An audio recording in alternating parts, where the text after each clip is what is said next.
Think your bedroom is safe? For seniors, that cozy space might actually be hurting your health.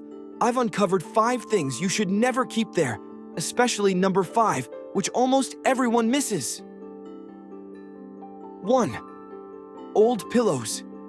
The silent health saboteurs. When was the last time you replaced your pillow? Be honest with yourself. Was it a year ago? 3 years ago? Or maybe you can't even remember, because it's been that long. If your pillow is older than 2 years, brace yourself.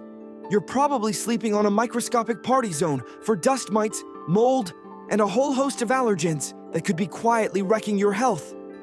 I had a client who was baffled by her worsening allergies at night. She thought it was just her aging body throwing tantrums, but when I asked about her pillows, the mystery unraveled. She'd been using the same pair for nearly 6 years. 6 years of warm, cozy comfort turned into 6 years of welcoming some seriously unwelcome guests. Pillows are like a dream hotel for dust mites. These tiny critters absolutely love the warm, humid environment created by your body heat and natural sweat while you sleep. They feast on the dead skin cells you shed. Yeah, as gross as that sounds, you're basically serving them a midnight snack. A single pillow can house millions of these little party animals, plus their waste products, which are some of the strongest allergens known to man. But wait, it gets worse. Pillows also collect mold spores, bacteria, oils, and even more dead skin cells over time. It's like a biological soup that no one wants to sleep on. This mix of allergens can trigger or worsen respiratory issues, especially if you already deal with asthma or allergies. So those annoying morning symptoms, the stuffy nose, scratchy throat, watery eyes, you might have blamed on just getting older. But honestly, it could be your pillow staging a slow, silent rebellion. Now, before you run to toss your pillow out the window, here's the good news. Fixing this is way easier than you think. First, make a habit of replacing your pillows every 18 to 24 months. It might sound excessive, but think of it as investing in your health and sleep quality. Not all pillowcases are created equal either.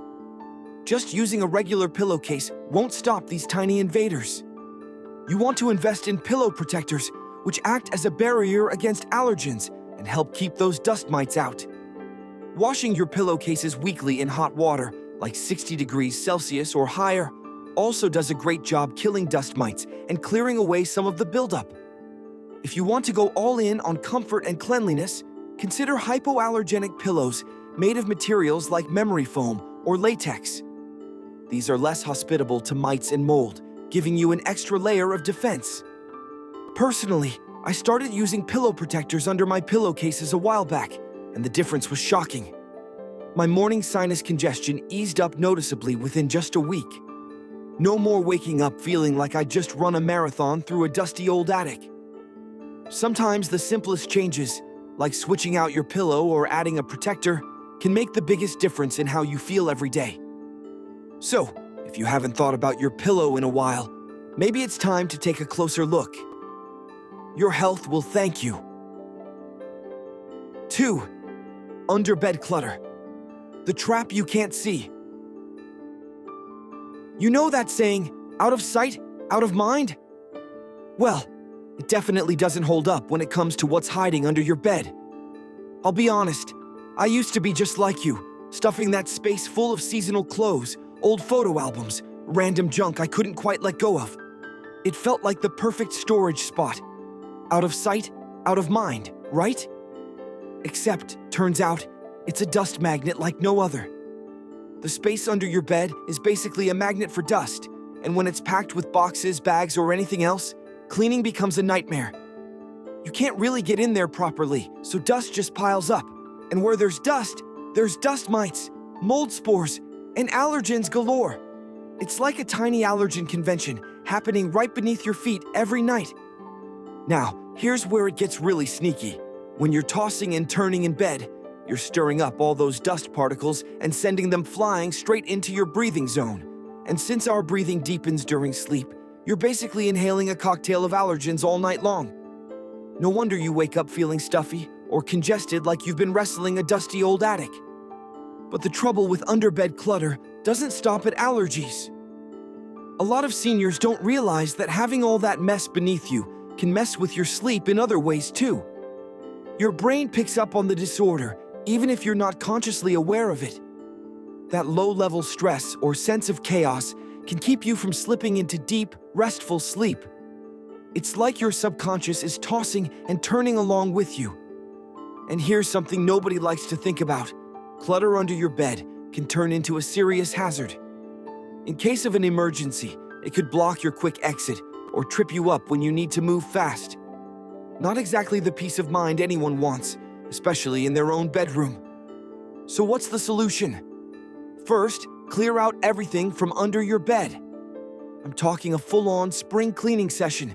If you need to store stuff there, make sure it's in sealed, airtight containers that you can easily slide out for regular cleaning. Don't just shove things under and forget about them. That's asking for trouble. Vacuuming under your bed every week with a vacuum that has a HEPA filter helps keep dust and allergens down too. And if you can, consider raising your bed slightly to improve air circulation. Even a few extra inches can make a noticeable difference. I helped my sister tackle her underbed jungle recently.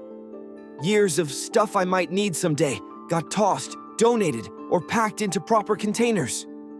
Within a few days, she noticed she was sleeping more soundly and waking up with way fewer allergy issues. Clearing that space somehow made her whole bedroom feel calmer and more peaceful, like it was finally breathing again. So yeah, don't let your underbed clutter haunt you. It's time to kick those dust bunnies to the curb and give your bedroom the fresh start it deserves. Your lungs and your sleep will thank you for it. 3. Artificial scents. Smells good, feels bad. Who doesn't love walking into a bedroom that smells fresh and cozy? I'm all for that calming vibe, lavender, vanilla, the whole spa fantasy. For years, I was addicted to scented plugins, sprays, and candles, thinking they were the secret to a perfect night's sleep. But then, I found out what those pretty smells were really doing behind the scenes, and honestly, it was kind of a shock. Most of those commercial air fresheners and scented candles, they're packing volatile organic compounds, VOCs for short, which sound harmless until you realize they're chemical troublemakers. These little troublemakers vaporize right into your bedroom air and can include things like formaldehyde and benzene derivatives. Fancy words for stuff linked to cancer. And then there are phthalates, which mess with your hormones. Yeah, not exactly the bedtime story you want. As we get older, our lungs aren't quite as tough, and our bodies have a harder time handling these toxins. So, what might seem like random headaches, fatigue, or asthma flares could actually be your body waving a red flag about those synthetic fragrances. You're breathing these chemicals in deepest while you sleep, for hours at a time. Even when the scent fades, these nasties cling to your walls, sheets, and carpet, sticking around longer than you'd like. So, what's the fix? First, ditch those synthetic air fresheners, plug-ins, and sprays from your bedroom. It might sound drastic, but it's a game changer. Swap them out for natural essential oil diffusers, but don't go wild running them all night. A little lavender for about half an hour before bed does wonders. If you're a candle person, pick beeswax or soy candles, scented only with pure essential oils. None of that synthetic stuff. Adding some air-purifying plants like peace lilies or snake plants also freshens things up naturally. And don't forget to crack open a window for 15 to 30 minutes daily to let the fresh air do its magic. I gave all those fake fragrances the boot a while back, and within days, my morning headaches started disappearing. Now I use a small diffuser with lavender oil before bed, and honestly, my sleep has never felt better. So maybe it's time to rethink what's really filling your bedroom air, because sometimes the sweetest smells are the ones Mother Nature provides. 4. Heavy blackout curtains. Blocking more than just light. Blackout curtains. They sound like a dream come true for anyone who hates streetlights or early morning sun barging in uninvited, right? I thought so too when I installed mine years ago. I imagined sinking into perfect darkness every night, falling asleep faster than ever. But what I didn't realize was how those very curtains might be messing with my body's natural rhythms. And not in a good way. Sure, sleeping in the dark is essential. Darkness tells your brain it's time to produce melatonin, the hormone that helps you fall asleep and stay asleep. But here's the twist. Keeping your room pitch black well after sunrise isn't doing you any favors. Morning sunlight exposure is a big deal for resetting your internal clock, called the circadian rhythm. When sunlight hits your eyes, it tells your brain to reduce melatonin production and ramp up serotonin, the hormone that boosts your mood and wakefulness. This is especially important for seniors. As we get older, we naturally spend less time outside, and our eyes don't absorb light as efficiently as they used to.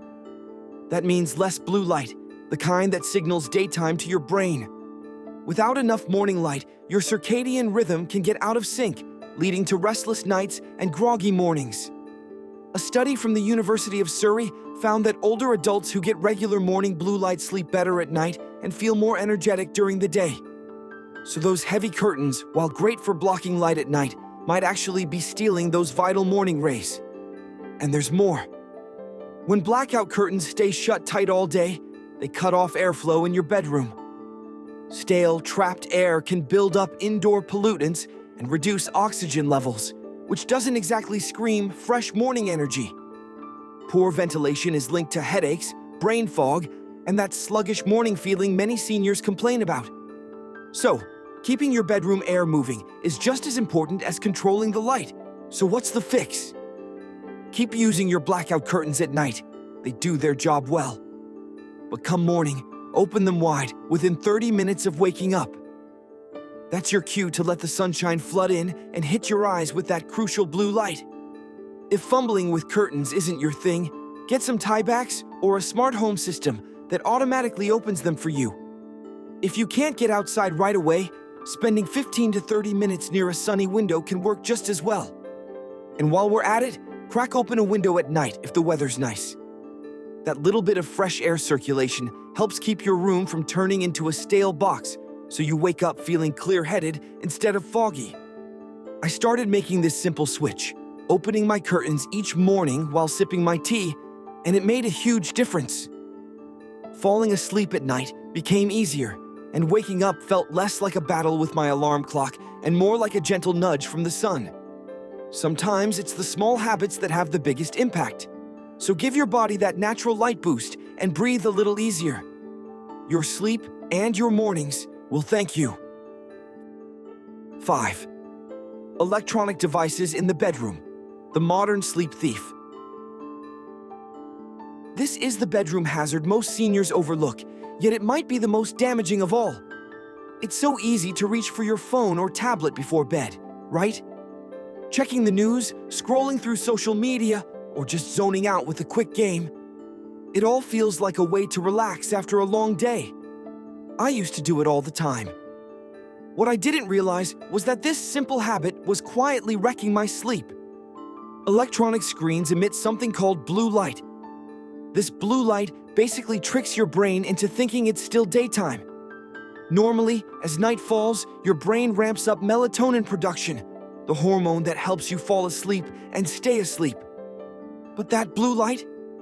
It signals your brain to hit the brakes on melatonin, delaying sleep onset. For seniors who already face changes in their sleep patterns, this disruption is even more impactful. According to the National Sleep Foundation, blue light from screens doesn't just delay sleep, it also reduces REM sleep, the deep restorative stage where your brain processes memories and restores cognitive function. So even if you're technically in bed for 8 hours, you might wake up feeling groggy and unrested because your sleep quality was compromised. But it's not just the blue light messing with your sleep. The content you're consuming matters too. Whether it's stressful news, social media drama, or work emails, all this mental stimulation activates your brain when it should be winding down. This can increase anxiety, spike blood pressure, and keep your mind racing at bedtime, making it harder to fall asleep. And if your phone is sitting on your nightstand, that's another hidden sleep disruptor. Every notification ping, every screen glow, and every buzz can fragment your sleep, even if you don't fully wake up. These micro-arousals prevent you from reaching and maintaining those crucial, deep sleep phases that help your body recover and your mind recharge. So what can you do to reclaim your sleep? Setting a strict electronic sundown, meaning no screens at least 60 minutes before bedtime, gives your brain time to start producing melatonin naturally. Creating a charging station outside your bedroom keeps your devices out of arm's reach, reducing temptation. Swapping your phone alarm for a traditional alarm clock removes the need to keep your phone close. If you must have your phone nearby, putting it on airplane mode and placing it face down beyond arm's reach minimizes disruptions. Developing a calming pre-sleep routine, like reading a physical book, gentle stretching, or meditation, signals your body that it's time to relax. When I finally committed to a device-free bedroom, the difference was night and day. I fell asleep faster, stopped waking up at odd hours, and woke feeling clearer and more refreshed. And as a bonus, I found myself less tethered to my devices throughout the day, which made my overall mental health better too. Sometimes the simplest changes have the biggest impact. Give your brain the quiet it needs, and your sleep will thank you for it. Reclaiming your bedroom as a healing sanctuary isn't just about making things look nice. It's about creating a space that truly supports your body's natural rhythms and healing power.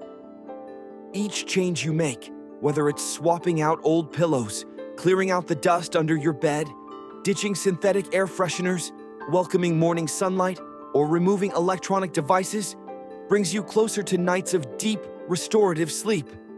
Start small, tackle just one of these bedroom hazards this week, and notice how much better you feel. Your body heals best in the right environment. So, which bedroom culprit surprised you the most? Ready to banish it from your sleep haven? Pick your favorite sleep villain to conquer first. And if your phone protests, just remind it who really needs a good night's sleep. Your body will thank you with clearer breaths, energized mornings, and sweeter dreams. Sleep tight and maybe leave the phone in the living room tonight.